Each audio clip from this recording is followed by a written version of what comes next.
New York is about to get a brand new mayor, and Zohran Mamdani is stepping into the spotlight with huge expectations on his shoulders. In this interview, he breaks down what these first weeks really feel like, who he's choosing to run the city with him, and why this transition is more like a full-blown race than a quiet countdown. This moment matters because New Yorkers are hoping something finally changes in their day-to-day lives. So first, listen to how Mamdani describes the week right after winning.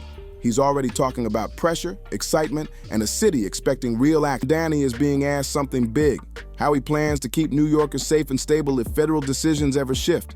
He picks a calm, steady tone because he wants viewers to see him as someone focused on practical steps, not political drama. When he talks about supporting New Yorkers, he's highlighting everyday issues like food benefits, basic needs, and making sure people don't get caught in the middle of political tension. He's trying to show leadership without attacking anyone. And that balanced tone is exactly what he wants people to pay attention to. Right after that tough policy question, Mamdani shifts into a personal story. And it's one of the most powerful parts of the whole interview. He brings up a moment with a veteran he met on Veterans Day, using that story to explain why basic support systems matter so much right now. This part isn't about politics.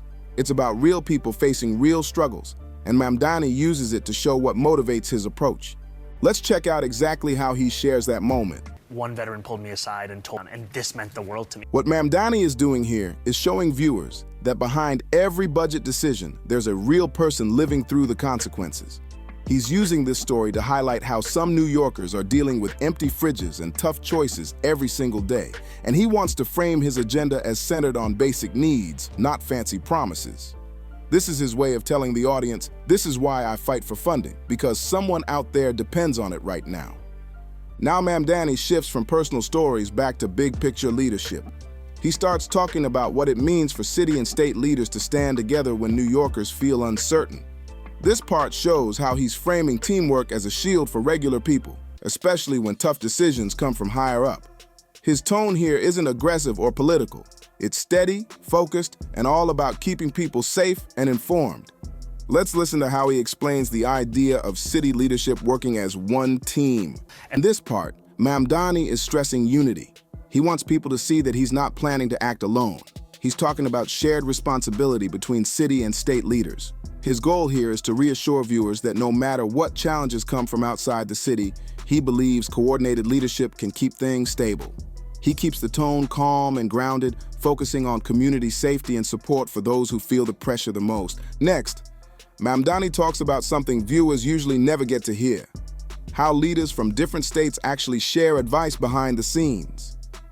This part shows him reaching out to governors across the country, asking how they handle tough moments in their own states. It adds a strategic angle to the interview, giving viewers a look at how city leadership connects with national experience. And again, he keeps everything neutral, focusing on legal steps and teamwork.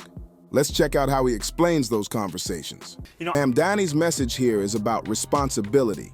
He's making it clear that when you run a city as big as New York, you've got to keep open lines with the White House, no matter who sits in that chair. He's focusing on cooperation, lower costs, and practical wins for the people who live in the city. He also signals that while he's open to working together, he's just as ready to stand firm for New Yorkers whenever he needs to, all without disrespect or drama. Now the interview shifts into something a lot of families care about: childcare. The journalist wants to know why Mamdani's free childcare plan wouldn't fully roll out until 2027, and Mamdani gives a calm, practical answer. This part hits home for viewers because childcare costs are sky high, and a lot of families are feeling that pressure every single day. Mamdani uses this moment to explain timing, teamwork, and why he believes universal care isn't a luxury. It's a basic need for working families. He's reminding viewers how expensive raising young kids has become, and why waiting until the right fiscal year matters for building a long-term plan that actually works. He's also showing people that both city and state leaders see the same problem, which makes the whole idea feel more real, not just political talk.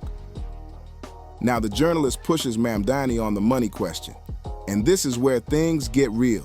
People love hearing bold plans, but they always want to know one thing: how are you paying for it? Mamdani lays out his ideas in a direct, simple way, and even though the topic is heavy, he keeps his tone steady and practical.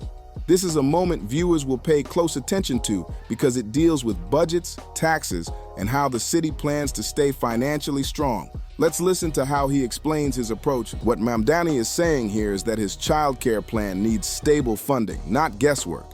He's laying out two clear options: adjusting high-end income taxes or matching corporate tax rates with a nearby state. His tone stays calm because he wants viewers to see this as a structured plan, not a sudden move. And he keeps repeating that he's open to alternatives, which shows he's trying to be flexible while still pushing for long-term benefits for families across the city. Now the interview picks up a little tension. The journalist asked Mamdani if Governor Hochul basically told him to ease up publicly because she's heading into an election year. It's a bold question, and it adds a spark that keeps viewers locked in. Mamdani's response, though, stays calm and focused. He keeps things respectful and sticks to the theme of partnership instead of drama. This moment shows his effort to look steady, even when the conversation gets spicy. Here's how to take the bait here. Instead, he keeps his answer focused on teamwork. He wants viewers to believe that city and state leaders can work together without turning everything into a public fight. His message stays steady. He sees real collaboration happening, and he thinks both sides share the same priorities around safety, affordability, and keeping the city livable. By keeping his tone cool, he makes it clear he's not chasing headlines, he's aiming for stability. Now we hit a topic New Yorkers always pay close attention to: the NYPD. The journalist asked Mamdani whether he's met with Commissioner Jessica Tisch yet and how he plans to work with her. This moment matters because it shows how he's thinking about public safety on day one.